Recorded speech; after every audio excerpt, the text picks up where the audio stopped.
नमस्कार. दुसऱ्याचे ऐकून आपल्या लेकराचा सत्यानाश करू नका. हा विषय आपण पाहत आहोत. या विषयाचे सविस्तर विश्लेषण करत आहोत. दुसऱ्याचे ऐकून या इतर कोणाचे ऐकून आपल्या लेकराचा नाश करू नका, सत्यानाश करू नका. आपल्या लेकराचा निर्णय तुम्ही स्वतः घ्या. आपल्या लेकराबाबत, आपल्या मुलाबाबत निर्णय घेण्याचा अधिकार फक्त आईवडिलांनाच आहे, इतर कोणालाही नाही. या त्या लेकरांनाच आहे. भविष्यात काय करायचं, भविष्यात काय व्हायचं, कोणतं शिक्षण शिकायचं,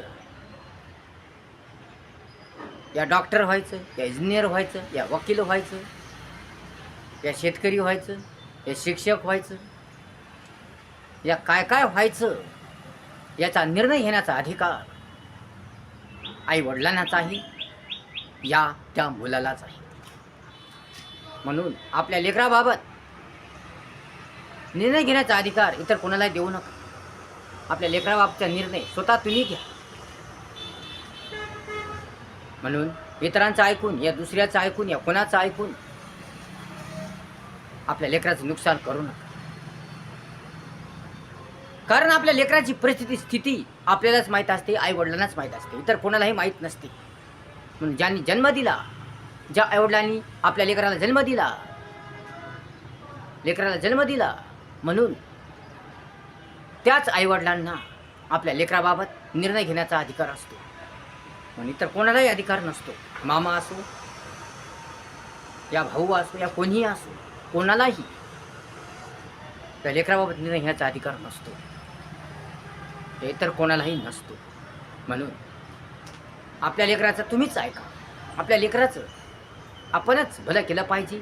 आपल्या लेकराला आपणच सुधारलं पाहिजे. आपल्या लेकराला आपणच वळण लावलं पाहिजे. आपणच शिस्त लावली पाहिजे. लहानपणापासून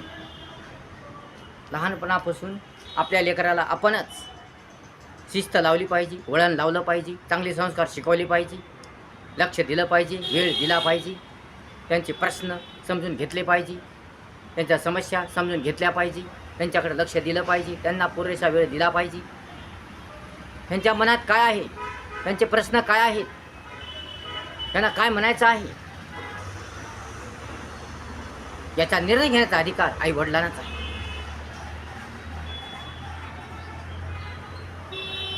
म्हणून आईवडिलांनी आपल्या लेकराकडे चांगलं लक्ष दिलं पाहिजे.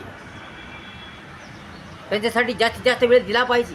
त्यांचे प्रश्न समजून घेतले पाहिजे, त्यांचे प्रश्न सोडविले पाहिजे, त्यांच्या मनाचं समाधान केले पाहिजे. आईवडिलांनी शाळेत जरी लेकरा टाकला असलं, या ट्युशन जरी लावला असलं, तरीही त्या लेकराकडे स्वतः आईवडिलांनी लक्ष द्यावे लागतं. निवळ ट्युशन लावून उपयोग नाही, या निवळ शाळेत पाठवून उपयोग नाही. या निवळ ट्युशन लावलं म्हणजे, या शाळेत पाठवलं म्हणजे तुमची जबाबदारी संपली नाही, तुमचं कर्तव्य संपलं नाही.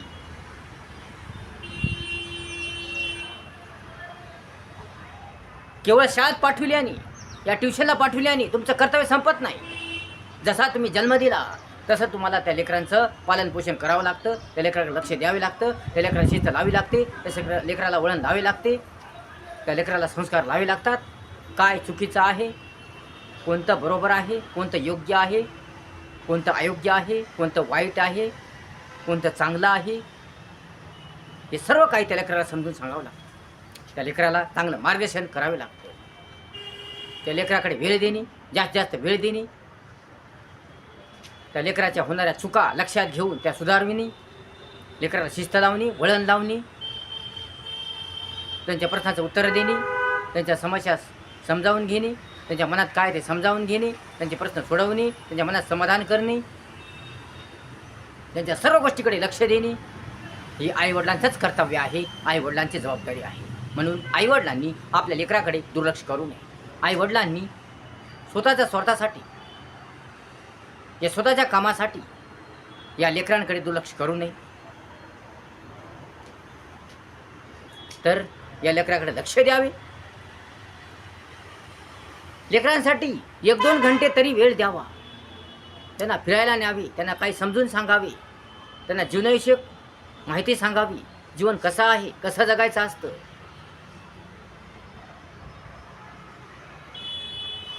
या सर्व गोष्टी त्यांना समजून सांगाव्या.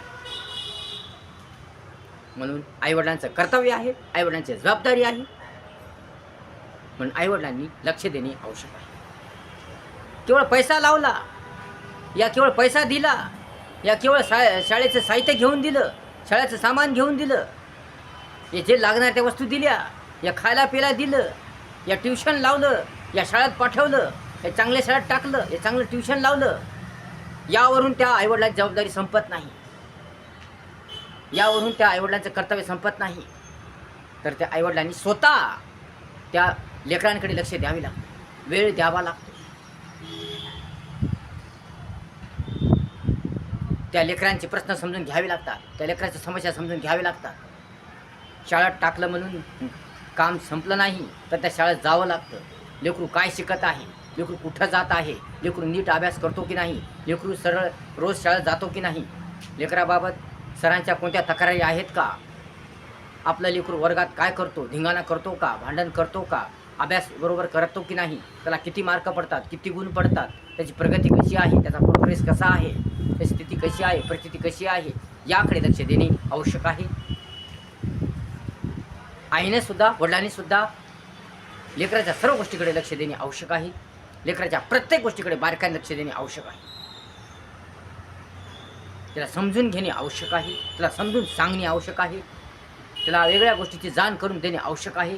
काय चुकीचं आहे, काय बरोबर आहे हे समजावून सांगणे आवश्यक आहे, काय अयोग्य आहे, काय योग्य आहे हे समजावून सांगणे आवश्यक आहे. प्रत्येक गोष्टीकडे लक्ष देणे आवश्यक आहे. तरच लेकरू सुधारतं, त्याची प्रगती होते, त्याचा विकास होतो आणि लेकरू तुमच्यापासून दूर जात नाही.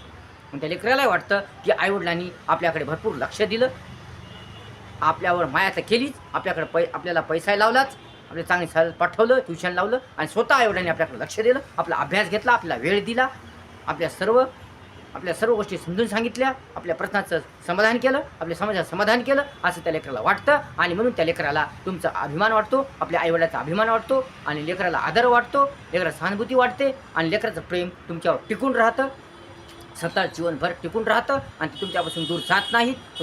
आणि नंतर तुम्हालाही ते चांगलं करतील, तुमचा आदर करतील, मान करतील,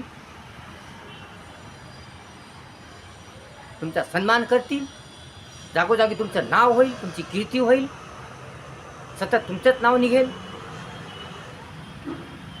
परंतु जर तुम्ही त्या लेकरांकडे, त्या तुमच्या मुलांकडे लक्ष दिलं नाही, कधी शाळेत जाऊन बघितलं नाही लेकरू काय करते काय नाही, कधी बघलत नाही, लेकराची प्रगती कशी आहे, लेकराची प्रोग्रेस कशी आहे, लेकरू वर्गात काय करतं याची चौकशी केली नाही, त्याला गुण किती पडतात, किती मार्क पडतात, हुशार आहे की कसा आहे याची चौकशी केली नाही, लेकराकडे लक्ष दिला नाही, लेकराला वेळ दिला नाही,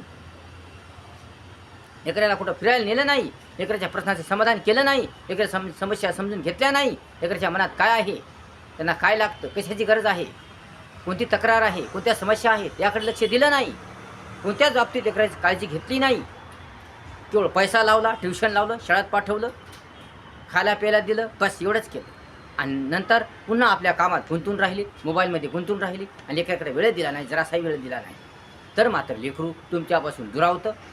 त्या लेकराला तुमच्यावर प्रेम राहत नाही, त्या लेकरावर ते लेकरू तुमचा आदर करीत नाही, सन्मान करीत नाही, त्या लेकराला तुमच्याबद्दल काही वाटत नाही आणि त्या लेकराची तुमच्याबद्दल जवळीकता राहत नाही, जिव्हाळा राहत नाही, प्रेम राहत नाही, आदर राहत नाही, तर ते लेकरू तुमच्यापासून दुरावतं आणि त्या लेकराच्या मनात एक गैरसमज तयार होतो, एक भ्रम तयार होतो. आईवडिलांनी आपल्याकडे लक्ष दिलं नाही, आपल्याला काही विचारलं नाही, आपल्या प्रश्नाचं समाधान केलं नाही, आपल्याला काही समजून सांगितलं नाही, आपल्याकडे वेळच नाही, आईवडिलांना वेळच नाही आपल्याकडे लक्ष द्यायला. म्हणून असे आईवडील काय कामाचे, असं त्याच्या मनात घर होऊ नये, असा गैरसमज होऊ नये. असा गैरसमज होतो, असं घर होतं आणि नंतर ते लेकरू तुमच्यापासून दुरावतं, ते लेकरू तुमच्यापासून दुरावतं आणि ते लेकराला तुमच्याबद्दल काही वाटत नाही, प्रेम राहत नाही, माया राहत नाही, दया राहत नाही, जिव्हाळा राहत नाही, सहानुभूती राहत नाही, काहीच नाही. म्हणून लेकराकडे दुर्लक्ष करू नका, आपल्या लेकराकडे दुर्लक्ष करू नका. कोणाचं ऐकून, इतराचं ऐकून लेकरू आपल्यापासून दूर करू नका. कुण्या मामाकडे या कुणाकडे लेकरू ठेवू नका. लेकरू आपल्या स्वतःकडेच ठेवा, स्वतः त्याच्याकडे लक्ष द्या, इतर कुणाकडे आपलं लेकरू ठेवू नका आणि आपल्या लेकराचा नाश करू नका. आणि लेकरू आणि तुम्ही या दोघांचं नातं संपूर्ण आईवडील आणि लेकरू हे दुरावल्यामुळे लेकरू दुरावल्यामुळे आईवडील आणि लेकरू याचं नातं कमी होतं, प्रेम कमी होतं. म्हणून असा दुरावा निर्माण करू नका. लेकरू आपल्याकडेच ठेवा आणि स्वतः त्या लेकराकडे लक्ष द्या, वेळ द्या, त्यांना समजून सांगा, त्यांच्या सर्व प्रश्नाची उत्तरं द्या, त्यांचं जीवन चांगलं करा, सुंदर करा. तेव्हा चांगल्या प्रत्येक गोष्टीविषयी समजून सांगा, त्या प्रत्येक त्याच्या प्रत्येक गोष्टीकडे बारकाईने लक्ष द्या. इतर कोणाकडे लेकरू ठेवू नका. भाऊ असो, मामा असो, कोणीही असो, तर कोणाकडे लेकरू ठेवू नका. आपले लेकरू आपल्याकडे ठेवा, त्याच्याकडे बारकाईने लक्ष द्या, ते सर्व गोष्टी समजून घ्या, ते समजून सांगा, सर्व काही समजून सांगा. चांगली संस्कार लावा, चांगली शिस्त लावा, चांगलं वळण लावा. असं केलं तरच तुमचे लेकरू चांगलं होईल, त्याचं जीवन सुधारेल, रंगीन बनेल, छान छान बनेल. परंतु जर तुम्ही लक्ष दिलं नाही, त्याच्याकडे बारकाईने लक्ष दिलं नाही, त्याच्या चुका दुरुस्त केल्या नाही, त्याची समस्या सोडवल्या नाही, प्रश्न सोडवले नाही, त्याच्याकडे चांगलं लक्ष दिलं नाही, तर मात्र पुढे खूप अवघड होतं. त्या लेकराचं जीवनही बिघडतं. कारण लेकराला चांगलं काय, वाईट काय, योग्य काय, अयोग्य काय हे काही समजत नाही. तो चिखलाचा गोळा असतो, त्याला काही समजत नाही, तो नादान असतो, ना समज असतो. त्याला समजून सांगणं आपलं कर्तव्य आहे. त्याला चांगल्या दिशेकडे नेणं आपलं कर्तव्य आहे. त्याला चांगल्या दिशा दाखवणे आपलं कर्तव्य आहे. त्याला चांगला मार्ग दाखवणे आपलं कर्तव्य आहे. हे लहानपणापासून करायला पाहिजे. एकदा लेकरू मोठं झालं की ते ऐकत नाही, आपलं काही ऐकत नाही. जेव्हा लहान असतं तेव्हापासून त्याला चांगले संस्कार, चांगली शिस्त, चांगलं वळण लावायला पाहिजे आणि चांगली वाट दाखवायला पाहिजे, चांगली दिशा दाखवायला पाहिजे, चांगला मार्ग दाखवायला पाहिजे, सर्व काही करायला पाहिजे. तरच लेकरू सुधारतं, त्याचं जीवन रंगीन बनतं आणि त्या लेकराचं आपल्याबद्दल प्रेम टिकून राहतं, आपल्याबद्दल आदर, माया, दया जिव्हाळा टिकून राहतो आणि मग जीवन चांगलं होतं, सुंदर होतं. व्हिडिओ जर आवडला असेल लाईक करा, शेअर करा, कमेंट करा आणि आपल्या चॅनलला सबस्क्राईब करा विसरू नका. धन्यवाद.